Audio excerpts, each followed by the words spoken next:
दोस्तों, ताज मोहम्मद जिसका ताल्लुक भारत की शहर लखनऊ से था, उसका मक्का के इब्राहिम खलील रोड पर एक बहुत बड़ा रेस्टोरेंट था जिसकी रोजाना की आमदन 20,000 रियाल थी। दूर दूर से हाजी उसके होटल में खाना खाने के लिए आते। यूं अल्लाह ताला की उस पर खास रहमत थी। उसकी सादगी देखकर कोई कह नहीं सकता था कि ताज मोहम्मद इस कदर अमीर तरीन आदमी है।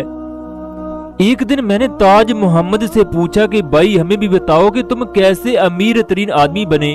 वो कहने लगा, अमीर बनना कोई मुश्किल काम नहीं, तुम भी अमीर बन सकते हो, मगर अल्लाह पर भरोसा रखो, उसके खौफ को दिल में बसा लो, फिर तुम्हारे साथ अल्लाह की कुदरत के ऐसे करिश्मे होंगे कि देखने वाले दंग रह जाएंगे।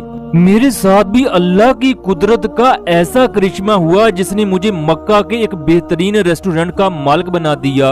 वो बताने लगा, मेरा ताल्लुक भारत के शहर लखनऊ से है। हमारा घर गांव के गरीब तरीन घरों में से एक था। मेरे घर में मेरी बहन, मेरे भाई, मेरे वालिदैन और बीवी बच्चे थे। इन तमाम लोगों की कफालत की जिम्मेदारी मुझ पर थी। लिहाजा मैं हालात बदलने के लिए सऊदी अरब आया। इसी मक्का के रोड पर मुझे एक वेटर की जॉब मिली। ये जॉब इंतहाई मुश्किल थी। रात गए तक रेस्टोरेंट के अंदर काम करना पड़ता। ना ही लेटने का पता चलता और ना ही पता चलता कि होटल का मालिक कब काम पर बुला ले। मैं हाजियों को खाना खिलाता, उनके आगे से बर्तनों को उठाकर किचन में रखता। तनख्वाह कम होने की वजह से भारत में मेरे घर वालों की जिंदगी इंतहाई मुश्किल गुजर रही थी। महीना खत्म होने से पहले ही घर में खाने पीने की अशिया खत्म हो जाती। एक दिन मैं सुबह सवेरे होटल पर काम करने के लिए गया। उस वक्त होटल पर मेरे सिवा कोई भी वेटर मौजूद न था। एक आदमी महंगी तरीन गाड़ी पर होटल में आया। जब मैंने उसकी कीमती गाड़ी को देखा तो देखता ही रह गया।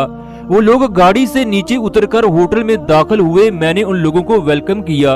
सऊदी ने मुझे बड़े ही प्यार से कहा कि हमारे लिए बेहतरीन नाश्ता लेकर आओ। चनाचा मैंने उन लोगों को एक बड़े से टेबल पर बैठा दिया और खुद नाश्ता लेने के लिए चला गया।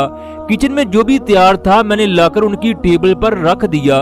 उन लोगों ने 10 मिनट के अंदर नाश्ता किया। इसके बाद वो नीचे उतरने लगे तो मैं भी उनको अलविदा करने के लिए नीचे आ गया। वो अभी नीचे ही मौजूद थे कि मैं बर्तन समेटने के लिए ऊपर चला गया। मैंने बर्तनों को किचन में रखना शुरू कर दिया। इसी दौरान मेरी नजर एक बैग पर पड़ी जो कि किसी औरत का था।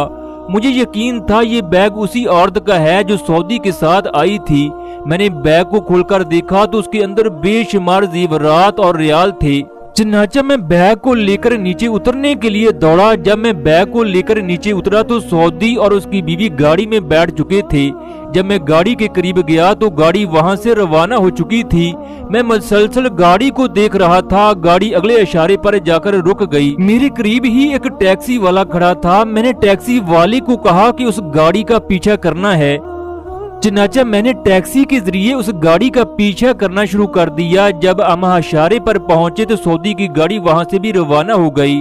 कुछ ही देर के बाद टैक्सी वाले को पता न चला कि सऊदी गाड़ी कहां गायब हो गई। मैंने टैक्सी वाले को कहा कि मुझे नीचे उतार दो। चनाचा उसने किराया लेकर मुझे नीचे उतार दिया। दोस्तों, वो बताने लगा कि मैंने एक जगह बैठकर ये सोचना शुरू कर दिया कि इस बैग का क्या करना चाहिए। दिल में तरह तरह के ख्यालात आते, मगर ज़हन ये कहता कि ये किसी की अमानत है, इसमें खयानत नहीं करनी। अगर मैं इस बैग को रेस्टोरेंट में लेकर गया तो हो सकता है कि मालिक की नीयत खराब हो जाए, वो इस बैग पर कब्जा कर ले। अगर मैं इस बैग को कमरे में लेकर गया तो दूसरे वेटरों को शक हो जाएगा। ताज मोहम्मद बताने लगा कि अब मैंने सोचना शुरू कर दिया कि मैं इस बैग को कहाँ रखूं।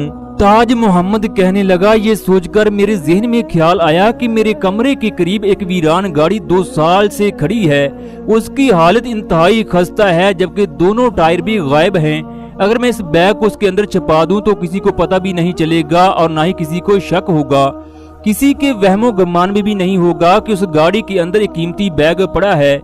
मेरे जहन में एक ही बात थी कि ये किसी की अमानत है, इसको हर सूरत वापस करना है। चनाचा मैंने वापस आकर रात के अंधेरे में गाड़ी का पिछला बोनट खोलकर बैग को वहां पर मौजूद टायर के नीचे रख दिया। इसके बाद कमरे में आकर सो गया।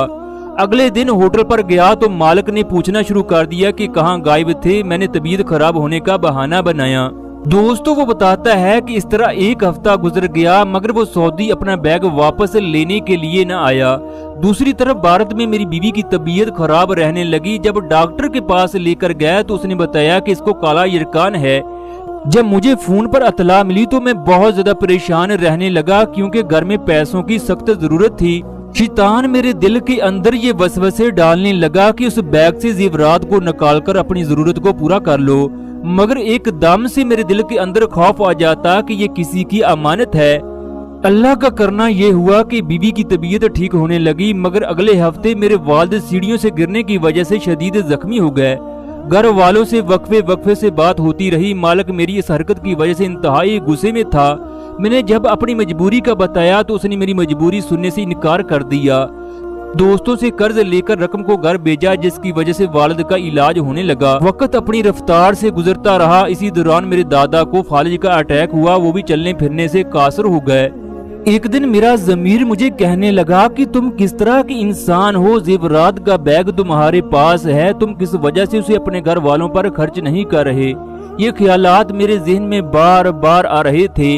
जब मैं सुबह रेस्टोरेंट पर गया तो मालिक ने मुझे वेटर की जॉब से निकाल दिया। ये खबर मुझ पर पहाड़ बनकर गिर पड़ी जिसने मुझे रीजा रीजा कर दिया। ताज मोहम्मद बताने लगा, मुझे हर तरफ से मुसीबतों ने घेर रखा था। मैंने मालिक की मिन्नत समाजत की मगर उसने मेरी एक न सुनी। मुझे नौकरी को तलाश करते करते 15 दिन गुजर गए। आखिरकार मैंने बैग से जेवरात निकालकर फरोख्त करने का फैसला किया। जब मैं आधी रात के वक्त गाड़ी के पास गया तो मेरे दिल से आवाजें आने लगी कि ये किसी मुसलमान भाई की अमानत है, इसमें खयानत न करना। चनाचे में वहां से वापस आ गया। अब की बार मैंने अपने कजन को फोन किया जो कि सऊदी अरब में काम करता था। उसको घर के सारे हालात बताए। उसने मुझे 1000 रियाल भेजा जिससे रोशनी की किरण नजर आई। मैंने उसे बैग के बारे में बताया तो उसने मुझे नसीहत की कि वो किसी की अमानत है, उस बैग के मालिक को तलाश करो।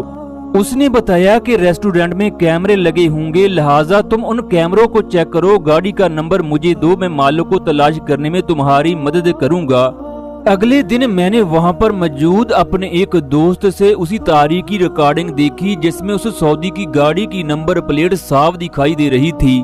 मैंने नंबर प्लेट की तस्वीर ली और अपने कजन को भेज दी। उसकी सऊदी एम्बेसी में वाकफियत थी, चनाचा नंबर प्लेट से सऊदी का मुकम्मल एड्रेस और फोन नंबर मिल गया। जब उस सऊदी से राब्ता किया गया तो वो मेरी ईमानदारी देखकर बहुत मुतासर हुआ।